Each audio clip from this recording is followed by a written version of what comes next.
Classified. Subject 0261. The following information is classified and reserved for the research team only. Subject 0261. Name redacted. Age 27. Blood type B positive. Drug administration. Subject has been administered a dose of redacted. Description. Subject possesses the appearance of an average human, with the exception of pale skin. The mental capabilities of the subject have deteriorated somewhat, however intelligent thinking still present. History. Subject was captured and brought into the facility 108 days ago. Initial transportation went smoothly, however, as the experimentation progressed. More and more staff member deaths occurred. Total fatalities count unknown. More than 37 accounted staff members and other subjects. Day 1. Upon receiving the drug, the subject initially showed no signs of change. During the incubation period, he kept begging the researchers to let him go home. He hasn't been told why he was brought here, and communication is minimal. Day 3. Subject spends most of his time sleeping and occasionally calling out to the captors. Day 5. When the security unit went to escort the subject to the shower room, he plunged a makeshift knife into one of the guards, instantly killing him. He was restrained and placed back in the cell. The security guards in charge of monitoring the subject's cell have been disposed of due to not noticing the subject making a weapon. Day 8. Subject's skin growing increasingly pale. There is a noticeable drop in weight as well. Day 9. Subject has been complaining about a loss of appetite. All the food given to him was either half ingested or left fully untouched. He spends a lot of time sitting catatonically and mumbling incoherent and nonsensical sentences to himself. Day 10. During the morning examination, the subject assaulted and killed one of the researchers by biting his neck. The others escaped before he could attack them. At first, subject showed visible signs of regret, but then proceeded to devour the researcher's body. He continued sitting catatonically for the rest of the day. Day 13. Subject continues muttering to himself almost all day. He may be suffering due to extreme isolation and shock from killing the scientist. Some of the words he keeps repeating are, "Didn't mean to, I'm sorry, he deserved it, what's going on," etc. Day 14. Subject has lost the ability to absorb nutrients from regular meals, even via IV. Not only that, but regular food seems to disgust him. Due to this, he is given raw meat. It seems to be the only food he enjoys eating. Day 15. Subject's strength is growing. During the morning examination, he managed to tackle the security guard and kill all the staff members in the room, 1 guard and 3 researchers. The deaths of the researchers could have been prevented, however, testing of the subject's physical capabilities was necessary. Day 24. Subject's strength continues to grow. His consumption of meat is increasing and animal meat no longer seems to satisfy him. He has been supplied with 1 live specimen daily. Other test subjects who are brought here under the pretense of a social experiment being conducted. Observation. Upon entering the cell, the subject spends a minute or so staring at his prey. Usually, he lacks response or any social interaction to the given questions and simply proceeds to attack the victims, most often killing them with a bite to the neck. Day 31. Subject's personality has further deteriorated, and he seems to have only a semblance of intelligent thinking remaining. This pertains to acting like a normal human in order to catch his prey. For instance, today when a researcher approached him during the examination, the subject allowed him to do so and then bit off a chunk of the staff member's face and then proceeded to pummel him. Even after the researcher's head was a bloody pulp, he continued beating his dead body. Only after 9 minutes has the subject stopped and proceeded to ingest the remains. Conducted tests show that subject's heart rate has slowed down. Day 33. Subject shows no vital signs, heart rate, breathing, etc. and yet he still retains his motor capabilities and possesses extreme physical strength. The phenomenon to be investigated further. Day 38. Subject managed to eliminate the entire security unit which came to escort him to the shower room. Security has been increased. Day 43. Subject no longer sleeps.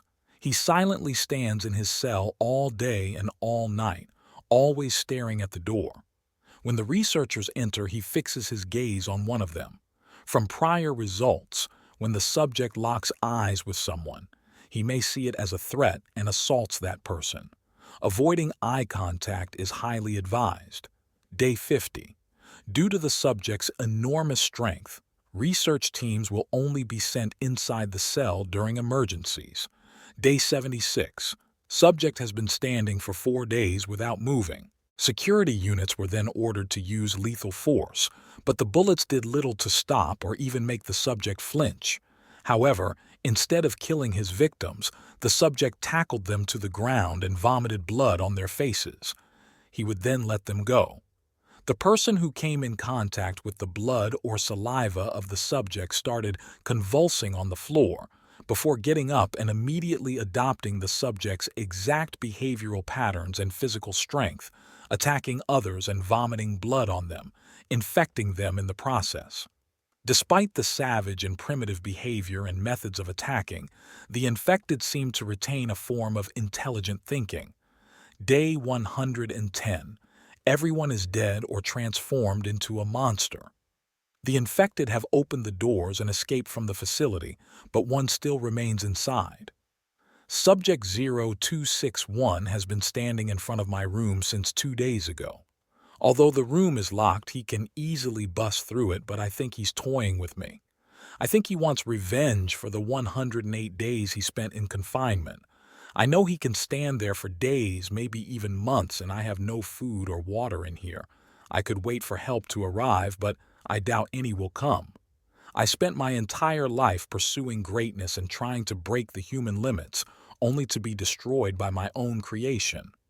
I have probably doomed humanity in the process too. Whoever finds this, find a safe place and go there with your loved ones, because they are coming. As for me, my time is almost up. I have a gun here, but I won't be using it on subject 0261. Lisa, Maggie, forgive me.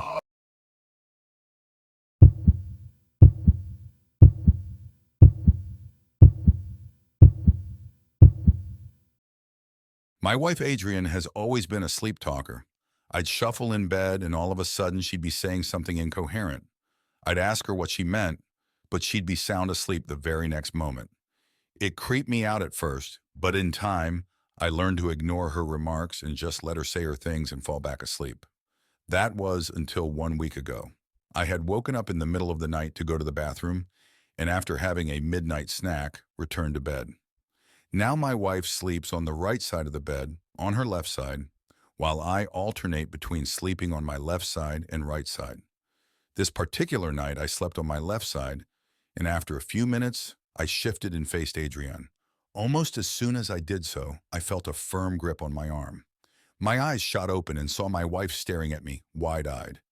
Adrienne is everything. Wait. She interrupted with concern in her voice. Normally, I would have ignored this, but she'd never grabbed me before, let alone with such feverish strength. And her eyes were open. That never happened when she sleep-talked. She was awake, or so I thought. She looked like she was listening for something as she held her breath, so I waited for her to say something more. A moment later, she released my hand. It's okay, She said and closed her eyes. A little baffled, but not too concerned, I went back to sleep as well. I'd even forgotten about the entire thing until the next night. I was already asleep when my wife woke me up with another firm grip on my forearm. I groggily opened my eyes and asked, "Honey, what are you?" Shh. Don't move. She whispered with a quivering voice. I was instantly wide awake. Adrienne's eyes were open again, but she wasn't looking at me this time. She was looking behind me, and that's when I heard it. Soft, barely audible footsteps, right behind me, as if someone was tiptoeing on the carpet. I felt my heart beginning to race faster. Should I just jump out of bed and call the police? What if the intruder was armed? The footsteps moved from my nightstand to the foot of the bed. Adrienne followed the intruder with her eyes, never once blinking or loosening her grip on my arm.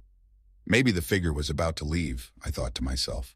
My hope was short-lived when I saw Adrienne's eyes slowly following the new patter of footsteps back from the foot of the bed to behind me again.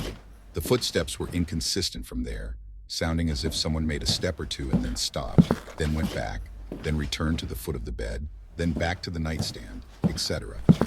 This went on for what I felt like was hours. I don't know what happened, though, because the next thing I know, the glow of morning sunlight and the chirping of birds permeated the bedroom, waking me up. I sat up abruptly and saw my wife was not in the bed. "Adrienne," I called, and rushed downstairs. She was in the kitchen making breakfast, the smell of fried eggs and bacon filling the air. "Adrienne, are you okay?" I ran up to her and hugged her. Yeah, why wouldn't I be? She asked, taking the eggs out of the pan and putting them into the plate. "There was an intruder last night. He was in our room. You woke me up to warn me about it." Honey, you must have been dreaming. I stood my ground and told her that I was not dreaming, and neither was she, and that someone was clearly in our house. But she said she didn't remember anything. I checked all the locks and rooms in the house, and there was no sign of a break-in or anything missing. I started to think that maybe I really did imagine the whole thing. Then, the next night came. I awoke suddenly in the middle of the night. I couldn't tell what had awoken me, but I knew right away that something was wrong. My heart thumped in my chest, and when I opened my eyes, I saw Adrienne staring at me. She was really close to my face, and I heard her quivering breaths as she slowly tried to inhale and exhale. Very slowly, she brought her index finger to her mouth, as if to tell me to be quiet. I obeyed, straining to hear any unnatural noises. Nothing at first, and then a shuffling noise behind me. It sounded like someone was dragging something along the carpet. I began to slowly turn my head when I felt Adrienne's hand grip my chin. She turned my head forcefully back towards her and mouthed no. I felt her fingers trembling as she held me. Her eyes focused on whatever was behind me, and suddenly the shuffling and dragging noises became much louder. Even if I'd been asleep, the noise would now have awoken me. It went on, and then just as suddenly it stopped. Silence fell, and I heard Adrienne's more panicked breathing now. Just stay still. She whispered, holding my chin even more firmly now, as tears started to form in her eyes at whatever she saw behind me. I held my breath for a moment, and then I heard it. Low, barely audible, raspy breathing right above my head. The wheezing noises with each inhale and exhale sounded painful, as if the person behind me had difficulty breathing. I strained to see something, anything with my peripheral vision, but I couldn't catch anything in the dark. I hadn't even realized how stiff my entire body was until I felt a cramp in my calf. Slowly, I stretched out my leg under the blanket, trying not to arouse suspicion. However, as I did so, my knee popped loudly. The person, or creature, or whatever it was, inhaled sharply and stopped. There was suddenly dead silence in the room, and then it started sniffing the air curiously, taking long whiffs. I held my breath, feeling my heart beating against my chest violently. I closed my eyes, bracing myself for whatever the creature was about to do, and then it continued wheezing. The sound moved further away from me, to the foot of the bed, and then to the wall opposite of the bed, where it continued the steady shuffling noise. Shuffle, wheeze, shuffle, wheeze. I desperately darted my eyes around the room, but Adrienne held my chin firmly, not letting me move my head. The shuffling moved further away from my side, and I saw a dark figure come into view of my line of sight as it slowly moved to Adrienne's side of the bed. I couldn't discern any distinctive features on the creature. All I saw was that it was hunched over and tall, but I couldn't tell anything else in the dark. The creature stood at the wall behind my wife, wheezing a little more slowly now. It stood there for a few minutes before turning around with a soft sound of footsteps and coming back around to my side of the bed. The next few hours were a blur, with the creature walking about the room, breathing raspily, scratching, shuffling. I must have passed out at some point because again I woke up in the morning. I immediately jumped out of bed, to the dismay of my wife, who was still half asleep. Joel, what's wrong? "There was someone in here with us last night!" I shouted, frantically looking around the room. What? She immediately got up, visibly distressed. "Don't you remember? We were both awake," I said, spinning in the room. Honey, what are you talking about? Are you feeling okay? "Look, I'm not crazy. Something was in here last night with us. You really don't remember anything?" Adrian sighed, her previous look of fear turning into one of concern. Sweetie, you've been working really hard lately. Maybe you just had a nightmare. "No, it wasn't a nightmare," I snapped. "Don't you understand? There was something here, goddammit!" I immediately regretted having an outburst like that because I could tell from Adriana's sudden silent treatment that my shouting hurt her. She got out of bed and went downstairs, and I was left feeling guilty and confused. I spent the day Googling sleep disorders, and the only similar thing I came across was sleep paralysis. I had double-checked every lock in the house, and since there were no signs of intrusion, I ruled out the possibility of a break-in. Something paranormal or unexplained was out of the question, so I simply figured I must have had a vivid nightmare or an episode of sleep paralysis. Night came and Adrian and I went to bed. I was exhausted from the lack of sleep and overwork from the previous couple of days, so I mentally got ready for more sleep tonight. I woke up in the middle of the night, and this time I knew exactly what had woken me. My wife was firmly holding my wrist, so tight that I felt my fingers going numb. She had the same wide-eyed stare as the previous nights. Almost as soon as I opened my eyes, the shuffling behind me became audible, followed by the wheezing sound from last night. I stiffened my body, trying not to move an inch as the wheezing got closer. It stood right above me, and from the way the sound shifted from left to right, I assumed the creature was swiveling its head. It started inching closer and closer, Adriana's eyes following the creature slowly as it descended towards my face. The wheezing got louder by the second until I heard it right in my ear.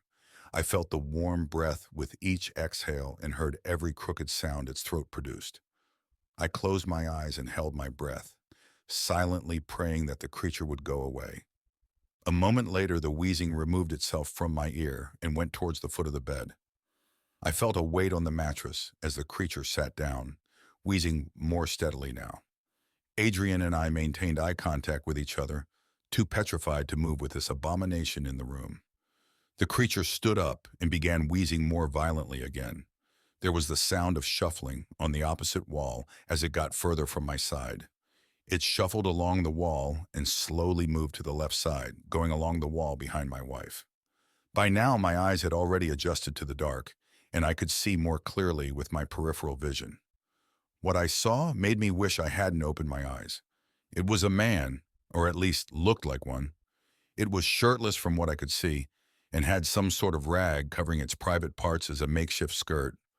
The creature's head was bald and the skin, at least in the darkness, sickly gray.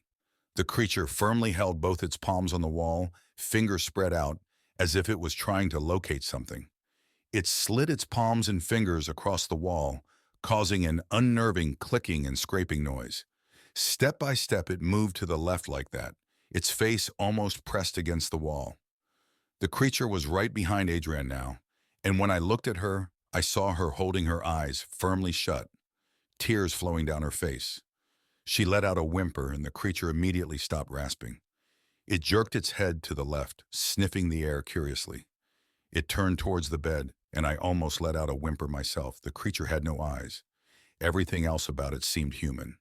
But where the eyes should have been, there was skin stretched across the eye sockets. It stood hunched over, wheezing and sniffing the air, and at moments standing completely still as if listening for any noises. After a moment of not being able to find anything, it continued its unpredictable task of feeling the walls.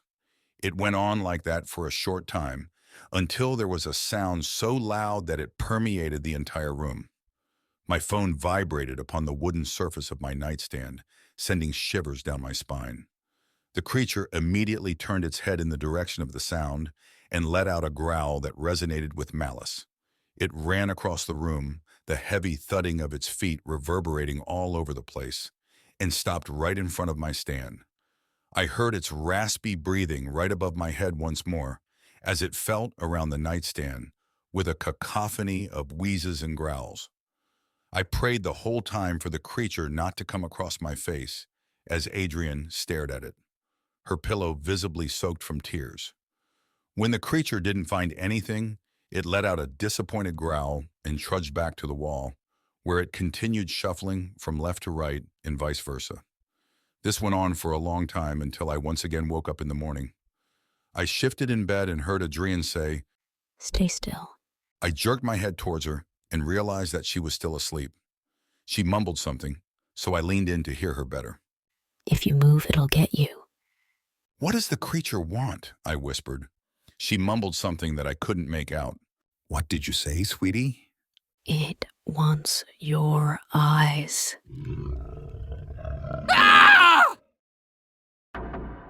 If you're enjoying the audio stories on Shadow Bites, please like, subscribe, and share.